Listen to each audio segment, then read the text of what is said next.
ঝিনুকের জন্য আমরা একটা সারপ্রাইজ নিয়ে আসি, আর সেটা দেখে ঝিনুকের এক্সপ্রেশনটা একবার দেখো। এক্সাইটমেন্টটা পুরো একদম আলাদাই ছিল ঝিনুকের। ঝিনুক ভাবেনি যে হঠাৎ এতটা ভালো একটা গিফট ও পেয়ে যাবে। দেখো দেখো,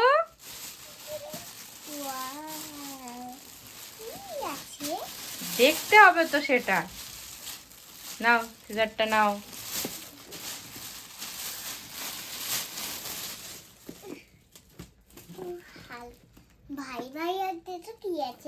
তুমি হালকা বলতে গেছিলে, এটা হালকা না ভারী? দেখি দেখি দেখি, তো ভারী তো। ঝিনুকের তর্স হয়েছে না? আচ্ছা কালকে দেখলে হবে না, খুলেই তো ফেলেছি। দেখো কি, এটা কি বলো, বলতে হবে। এটা ভিতরে অনেক অনেক কালার আছে।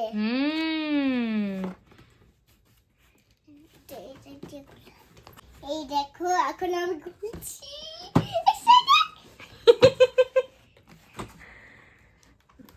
আমি হেল্প করি না, ছিঁড়ে যাবে, দাঁড়াও, সুন্দর করে খুলতে হবে, দাঁড়াও। খোলো। জানো এটা? ওয়াও, ঝিনুকের নতুন গিফট। এখানে ঝিনুক নাম লিখবে, ঠিক আছে? পারছো খুলতে? ওয়াও, দেখো কত কিছু ঝিনুকের জন্য। ঝিনুক খুব সুন্দর ড্রয়িং করে, সেজন্য ঝিনুকের জন্য সারপ্রাইজ। কেমন মামা গিফটটা? ভালো। আর ঝিনুক দেখো কি সুন্দর বসেছে, দেখো ঠাম্মিদের মতন এরকম করে পাটা দিয়ে পুরোটা খুলে নিয়েছে। আর শোনো, সব কিন্তু গুছিয়ে রাখতে হবে, কি বলছি বলো, একটাও যেন হ্যাঁ হ্যাঁ না হারায়, ঠিক আছে? একটাও যেন মিস না হয়, ঠিক আছে? এই দেখো, এটা দেখো। তুমি হ্যাপি? হ্যাঁ, হচ্ছে এই যে ইরেজারটা দেখো। এটা কি? ইরেজার আর পেন্সিল। এই পর্যন্ত থাকে, তাই অনেক কালার আছে। এখানে ক্রেয়ন আছে, এখানে ক্রেয়ন আছে, এখানে কালার পেন্সিল আছে, এখানে স্কেচ পেন আছে, এখানে আরো ধরনের স্কেচ পেন আছে, এখানে শার্পনার আছে, ইরেজার আছে, পেন্সিল আছে। হ্যাপি? এটা ভালো, যেটা পড়ছে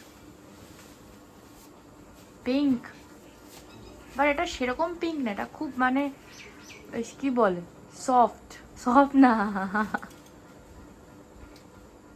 ভিতরে এটা বোঝা যাচ্ছে না তো। না না ভালো লাগছে, এটা চেঞ্জ করে নেবো। না ভালো লাগছে, নিচে ব্ল্যাক। এটাও ভালো ছিল কালারটা, বাট এটার থেকে এটা ভালো।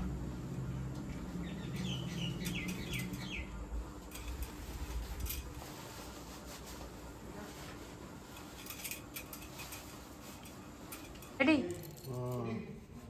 হেভি লাগছে, হ্যান্ডসাম হ্যান্ডসাম হ্যান্ডসাম। এখানে সানগ্লাসেস, এখানে ঘড়ি পড়ছে, ব্যাগ রেডি, জলের বটল রেডি, পারফিউম।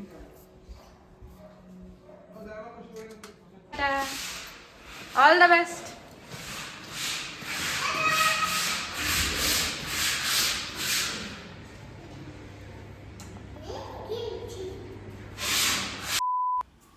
ঝিনুকের ওয়ার্ড্রপটা পুরো কমপ্লিট হয়ে গেছে। এখন হচ্ছে আমার ওয়ার্ড্রপটা তৈরি হচ্ছে, সেটার জন্য আমি কালার চুজ করব।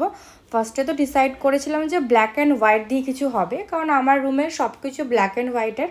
তারপর ডিসাইড করছি হোয়াইটের কিছু যদি করি তাহলে সেটাকে খুব সোবার এলিগেন্ট লাগবে।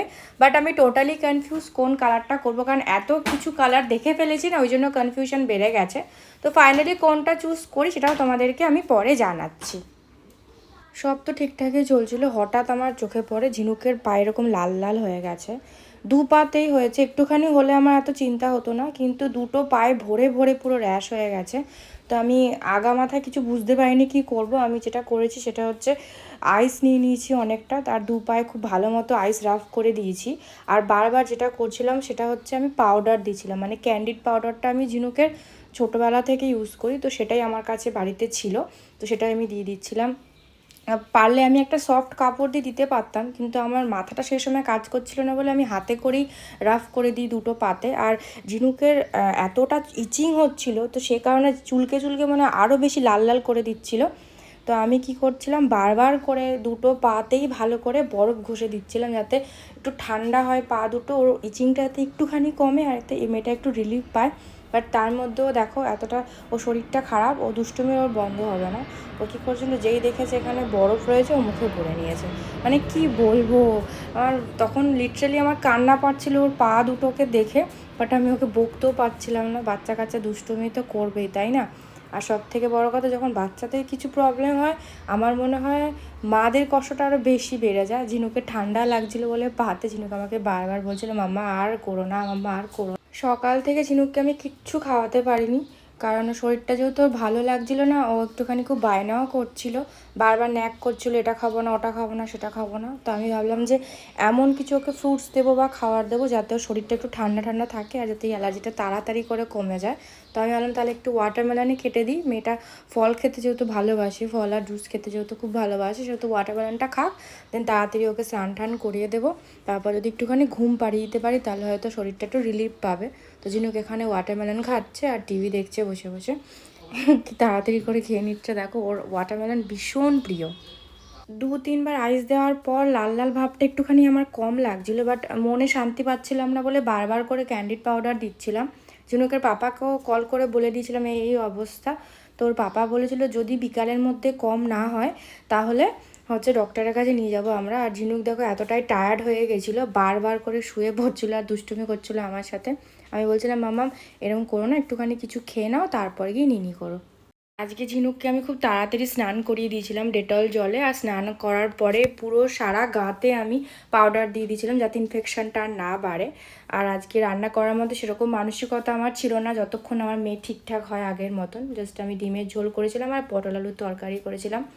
তো আমাকে আমার একটা ফ্রেন্ড বলে আজকের দিনটাতে বেবিকে একটু ননভেজটা কম দাও, কারণ ননভেজটা কম খাওয়ালে ওর ইনফেকশনটা একটুখানি তাড়াতাড়ি কমে যাবে, ওকে একটু ঠান্ডা হওয়ার দরকার। সে কারণে আমি কি করেছিলাম, ডিমের ইয়েলো পোর্শনটা বাদ দিয়ে দিয়েছিলাম, হোয়াইট পোর্শনটাকেই রেখেছিলাম। একদম যদি ওকে আমি শুধু ভেজ দিয়ে খেতে দিই ও তো খাবে না না, তাই ঝিনুকে একটু একটু করে ডিমটা খাচ্ছিলো আর আমি ওকে সবজি দিয়ে ভাতটা খাওয়াচ্ছিলাম। ঝিনুকের পটলটা খুব পছন্দের, ভাজা হোক বা তরকারিতে হোক, সে কারণে পটল দিয়ে মেখে মেখে ওকে আমি ভাতটা খাওয়াচ্ছিলাম, কারণ একটুখানি যদি সলিড ফুড ওর পেটে না যায় তাহলে আমি ওকে ওষুধ খাওয়াতে পারবো না। আর ঝিনুকের পাপা আমাকে বলে দিয়েছিল বাড়িতে হোমিওপ্যাথিক ওষুধ আছে, সেটাকে একটু ড্রপে করে গুলে ওকে খাওয়াতে, সে কারণে আমি ওকে খাওয়াচ্ছিলাম। কোথায়, আমি ভাবলাম আজকে ঝিনুককে তাড়াতাড়ি করে একটুখানি ঘুম পাড়িয়ে দেবো যাতে ওর একটু রেস্ট হয়। তা না, মেয়ের এখন ড্রয়িং করার মুড হয়েছে, বাট আমি ভাবলাম ঠিক আছে ওর সাথে আমি একটু ড্রয়িং করি যাতে ও একটু বিজি থাকে, ওর মাইন্ডটা ডাইভার্ট থাকে, ও যাতে বারবার ওখানে হাত না যায়, যাতে না চুলকাতে পারে। সেই জন্য ভাবলাম ঠিক আছে তুমিও ড্রয়িং করো, আমিও তোমার সাথে ড্রয়িং করব, এই করে ওর ড্রয়িংটাও প্র্যাকটিস হয়ে যাবে। দেন ও আবার আমাকে বললো না মাম্মা ড্রয়িং করার পর আমি সাইকেলিং করতে যাবো। আমি বললাম ঠিক আছে, তোমার যদি পায়ের র্যাশগুলো অনেকটা কমে যায়, আমি যদি বুঝতে পারি তুমি আগের মতো আবার হয়ে যাচ্ছ, তাহলে তোমাকে আমি সাইকেলিং করতে নিয়ে যাব।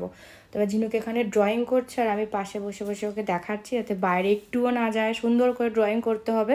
তো ঝিনুক আস্তে আস্তে ড্রয়িং করছে আর বারবার কিন্তু ওখানে ওর হাত যাচ্ছিলো, ও একটু একটু চুলকাতে যাচ্ছিলো, বাট আমার ভয়তেও ঠিকঠাক করে চুলকাতে পারছিল না। আর আমি ওখানেও বারবার ওখানে পাউডার দিয়ে দিচ্ছিলাম, কারণ আমি ভাবলাম যে তাড়াতাড়ি করে এটা রিলিফ পেতেই হবে যে করেই হোক। আজকে ঝিনুক একদমই অ্যাক্টিভ ছিল না, আমার সেটা দেখে আরও বেশি খারাপ লাগছিলো, কারণ যে বাচ্চাটা সারাদিন এত দুষ্টুমি করে, যাকে আমি সবসময় বলি যে ওরে একটু শান্ত হ, ওরে একটু শান্ত হ, সে যদি হঠাৎ এরকম চুপচাপ হয়ে যায় বেশি খারাপ লাগে। তো ঝিনুককে আমি একটুখানি জুস দিয়েছিলাম, জুসটা খাওয়ার পর আমি ঝিনুককে একটুখানি ওষুধ দিচ্ছিলাম, হোমিওপ্যাথি ওষুধটা 4-5 ড্রপ, সেটা খাওয়ার পর যাতে একটুখানিও ঠিকঠাক হয়ে যায় আরও বেশি, সেই কারণে ঝিনুক ওষুধটা গুডগালের মতো খেয়ে নিচ্ছিল। সেটা দেখো আমার ভীষণ ভালো লাগছিলো। আমি অনেক মাদের মুখে শুনেছি তাদের বাচ্চারা নাকি ওষুধ খেতে চায় না, কিন্তু ঝিনুক টাইম টু টাইম ওষুধটা খেয়ে নেয়।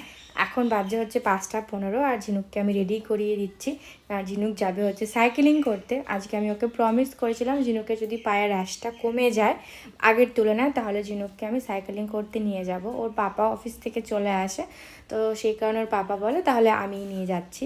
তো এখানে আমি ঝিনুককে চুল বেঁধে দিচ্ছি দুদিকে। ঝিনুকের চুলটা অনেকটা বড় হয়ে গেছে, জানো তো। এটাও আগে থেকে আমরা ডিসাইড করেছিলাম যদি আমাদের বেবি গার্ল হয় তার চুলটা আমরা অনেক বড় বড় রাখবো। বেসিক্যালি এটা ওর বাবার শখের, কারণ ঝিনুকের ঠাম্মির চুলটা অনেকটা বড়, সেই জন্য আর বাচ্চাদের দেখবে একটুখানি চুলটা বড় বড় রাখলে বেশ কিউট লাগে দেখতে, বিশেষ করে মেয়েদের। তো সে কারণে আমি এখন চুলটা ওর বেঁধে দিচ্ছি। ঝিনুক এখন সাইকেলিং করতে যাবে, আর তোমাদেরকেও দেখাচ্ছি যে ওর পায়ের র্যাশটা কত দূর কমলো। তো ঝিনুককে আমি এখন সাজুগুজু করিয়ে দিচ্ছি। আর জানো তো ছোট্টবেলা থেকেই আমি ঝিনুকের ফোরহেডের কোণে দেখো কপালে আমি একটা সুন্দর করে গোল গোল করে কালো কালারের টিপ পরিয়ে দিই, যাতে ও বুড়ি নজর থেকে ওকে বাঁচানো যায়।